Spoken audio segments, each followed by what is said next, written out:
What's up, everybody? I'm James. Welcome to Mechanical Mayhem, and welcome to the MechWarrior 5 Clans Flashstorm DLC story-driven campaign playthrough.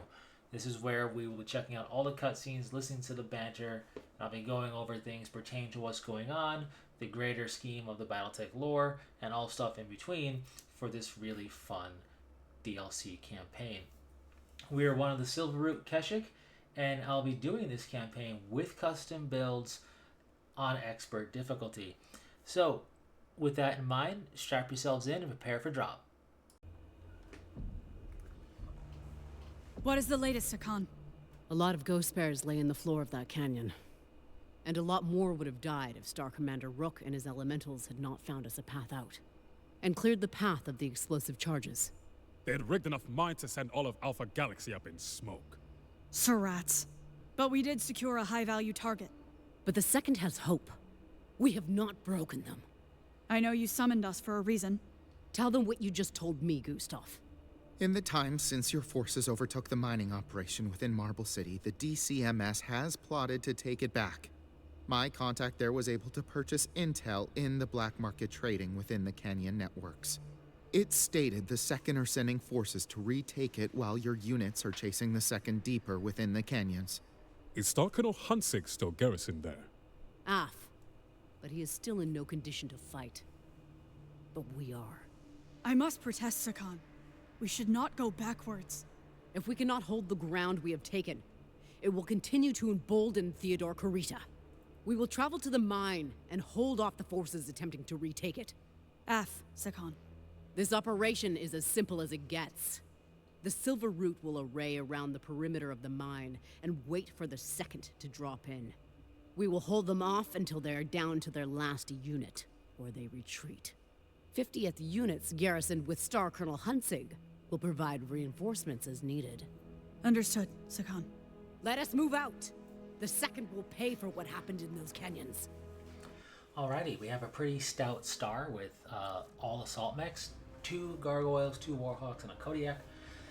And this is a good old-fashioned defense mission. I'm going to butcher this all up a little bit. I'm going to be far too aggressive. I'm going to get far too close with me and my star far too often, and it's going to result in some serious damage on the end of this, but you live, you learn, and then you move on. It's not that big of a deal. Definitely recoverable, but definitely don't do as I do if you are looking at this as any form of guide, which is really not meant to be. It's just meant to be a fun commentary playthrough. But if you are looking at this, keep your distance better than I do. Micromanage a bit more by telling your stars to defend certain areas instead of just moving around with them, and you'll have, I think, a better go of it. I am on expert difficulty. It's not the highest difficulty, but it's probably the highest I would do a playthrough of because it doesn't become tedious and boring to watch. So, yeah, that's my excuse. Anyways, we are in a Kodiak. This is a 100-ton assault mech. It's a second line mech technically because it's not an omni mech, but it also happens to be Ghost Bear's totem mech. They made it. A totem mech basically is meant to be like an avatar of your totem animal. So that's why the Kodiak is extra stylized to be like a giant bear. This is a custom build of the Kodiak one. It's not an omni mech, so I can't mix and match Omnipod sets because I don't have any. So gonna have to just keep the mech as it is. I have to only use the hard points it has, unlike custom builds I did customize it a bit though. What I decided to do is I decided to get rid of the Streak SRM missiles, and I replaced the what's it called? I replaced the Ultra Arcan 20 with an LB-10X solid slug. I don't really enjoy the way the Ultra Arcan 20 feels, even in a single shot situation. I just don't think it's doing the type of damage I would expect it to do being an Arcan 20. So instead, I went with an LBX-10 solid slug configuration to avoid spread, and I feel like it's a better performing auto cannon. It could not be. It just feels like it is, and sometimes feeling like it is more important. But I did that, and then I moved the ER large laser, and I replaced 4 of the ER mediums with pulse lasers and then powering up the rest of this thing. So it's a weird configuration that I am not necessarily going to stick around. It's more of a test. It worked okay, but I don't know. I'm just the Kodiak is not my biggest fan of a mech, if that makes any sense. It's powerful, that's for sure. I like Rick Becker's little banter there. I'm going to shoot in your direction. It's pretty funny. I got a good chuckle out of that when I was playing through it the first time. But anyways, the Kodiak definitely has power. I will be making use of it because it's the heaviest mech with access to over until the very last mission. But being that it is a standard battle mech, I'm going to be limited by what it could naturally carry, which means there are certain variants you're going to be able to get as well that are going to be limited too. Regardless, though, it performs well, and if I was a bit more cautious to really exploit range advantage, both this mech and my star would have been better off than what we were, but, you know, again, you live and learn. Not a big deal, we still get the job done. So, Star Colonel Hunsing is still out of commission in terms of being a combatant, but he commands the field of his forces, and we have his forces reinforcing our position while we fight off against a lot of Defense Combine mechs, that's for sure. Mechs and air assets, so definitely keep your eyes in the sky. Anytime you see me, go ahead and get rid of it. They're never fun to move around. And don't do this, don't be up this close and personal like I am with my star. My star is predominantly kitted out for clan medium range. Don't shoot your own ally by mistake by pressing the wrong button. That's also bad. But my star is kitted out for clan medium to long range, which is basically long range in Ionosphere speak. And I'm getting far too close to things. Now I will say, in my defense, that I wouldn't be getting anywhere near this close if I had better zoom. And hopefully lots of people will miss that forward to actually seeing a zoom line come out for our zooming in, because I'm max zoomed in. I've been max zoomed in most of my missions, and you can't really tell. But that's been a problem ever since I was by mercenaries. So, with that said, I do appreciate that they're throwing a variety of weight classes at us. It forces us to deal with what they can do. The light mechs in close distance very quick and kind of get amongst us and cause some chaos that way. The assault mechs can throw a lot of damage, and so on. So, it's a fun little mission. It's definitely high intensity because we just took out a whole bunch of mechs, and there's more coming. They're dropping them in all different sections of the mine, which also feels bad as the Kodiak because we're not the fastest thing out there. In addition to dropping off mechs in one sector, they're going to have air support in another. So really pay attention to your sensors and to the skies. Rely on your star to help you with long range, especially because I have 2 Warhawks that have 4 air PPCs each. So definitely try and prioritize that range. In the case of something like the Hunchback, even though I don't feel like the AC-20 does as much damage as it should, I don't like getting hit by it.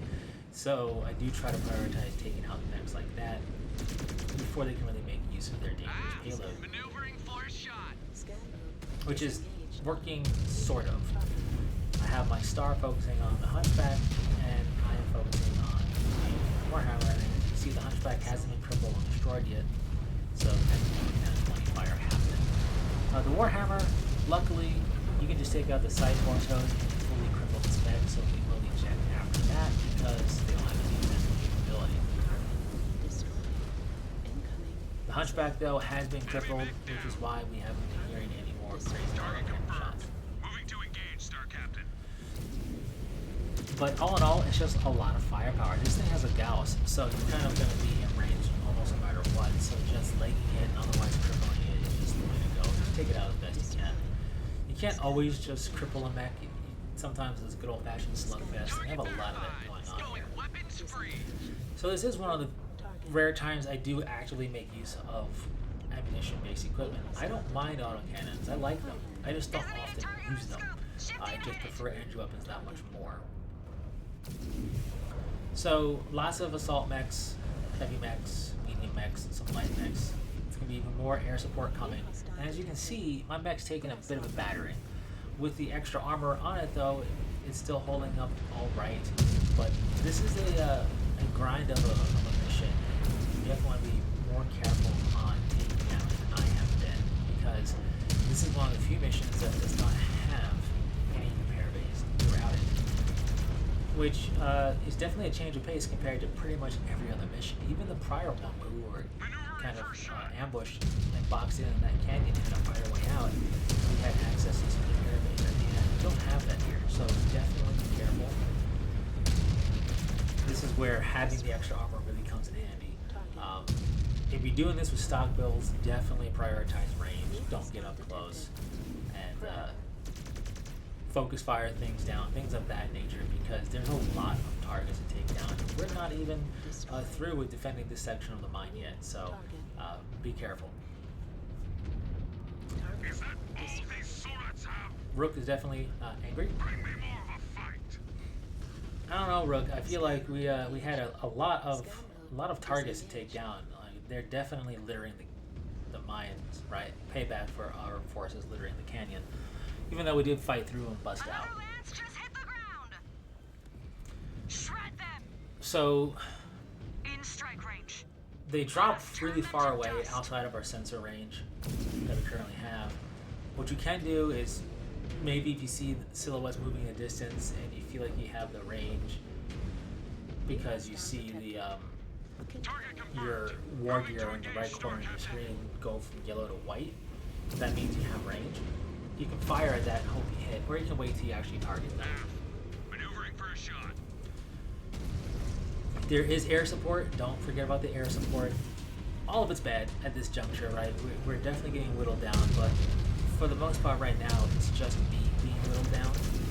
My star is thankfully taking not as much damage, for now anyways. We want to take out the Igors especially, while we destroy everything else. Target confirmed. Moving to engage, Star Captain. At this juncture in a mission like this with no repair base, Target verified. Going of weapons course free. assault mechs draw just more of a target priority, and I'm going to get more attention because it's a big old assault mech. But you can't even discount light mechs at this juncture. Just that low on armor, all the fighting and all of the playing it not as right as I should have that I've had going on. So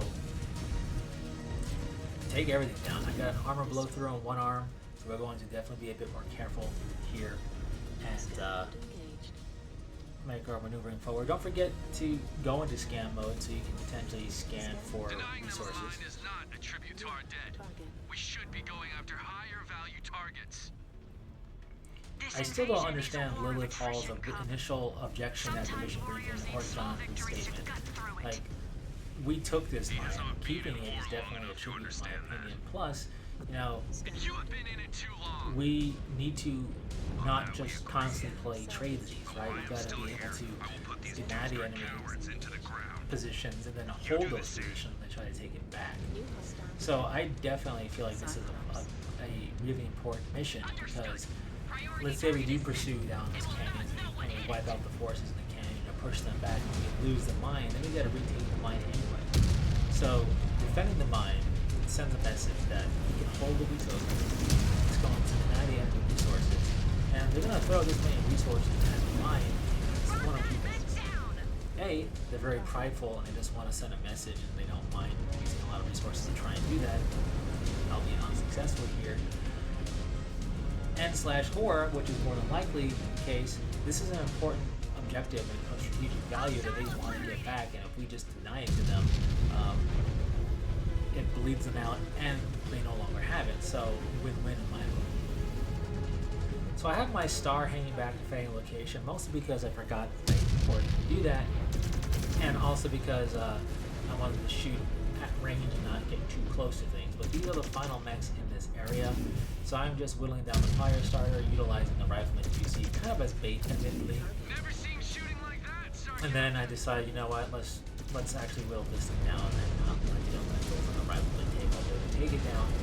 And I'm also looking to not stay in harm's way for engine kills.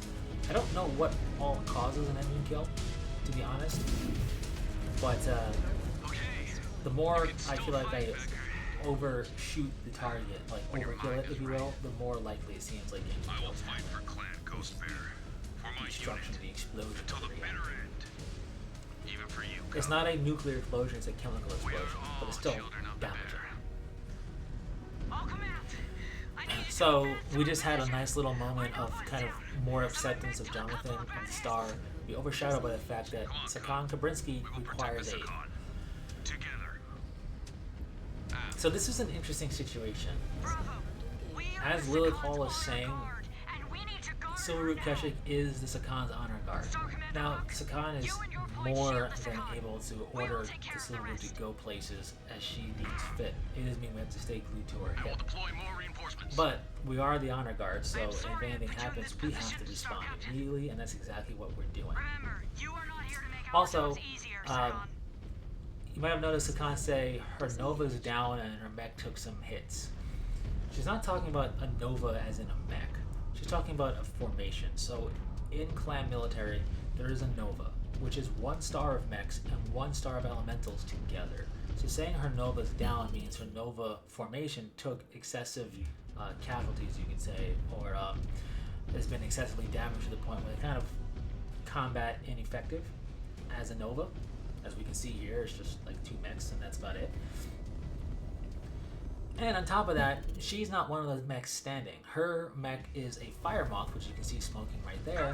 Yes, she actually calls a fire moth in the lore because she's insane and also a very good pilot. And, well, it took a couple of hits.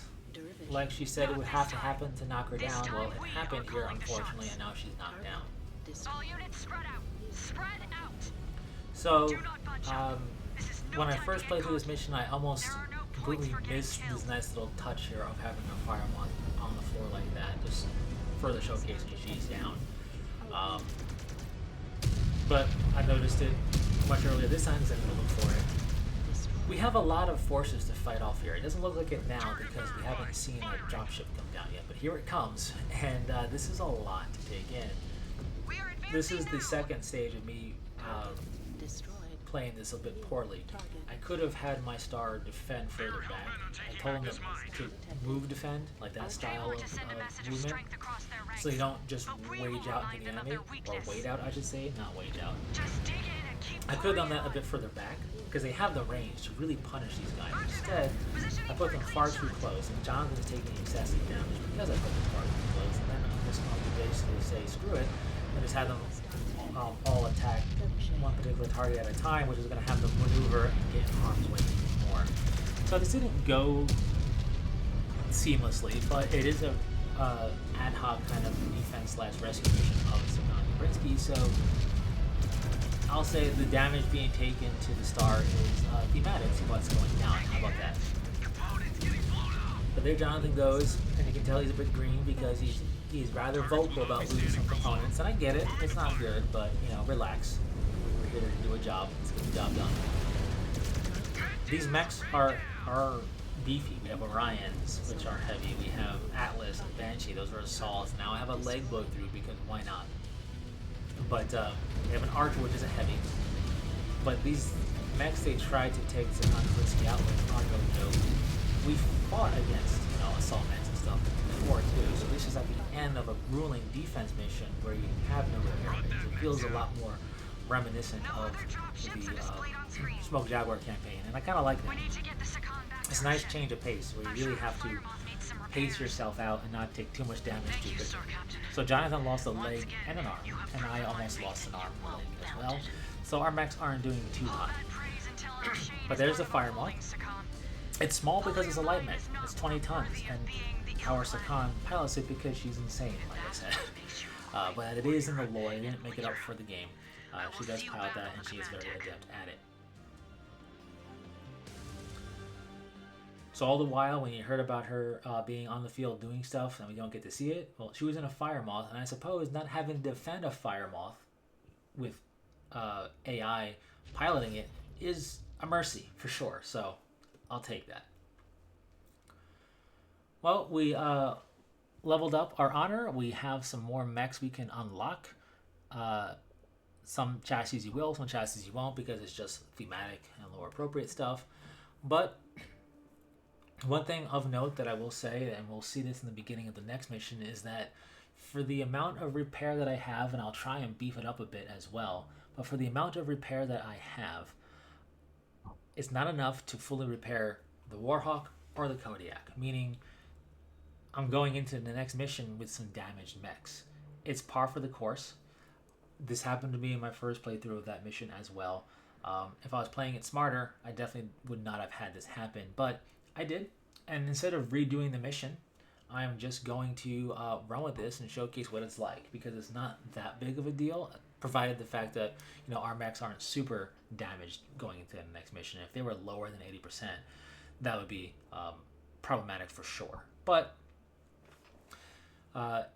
they're not going to be perfect, but it'll be okay. We'll make it through, and you'll see that next time. So thanks so much for tuning in and stopping by. Until then, take care.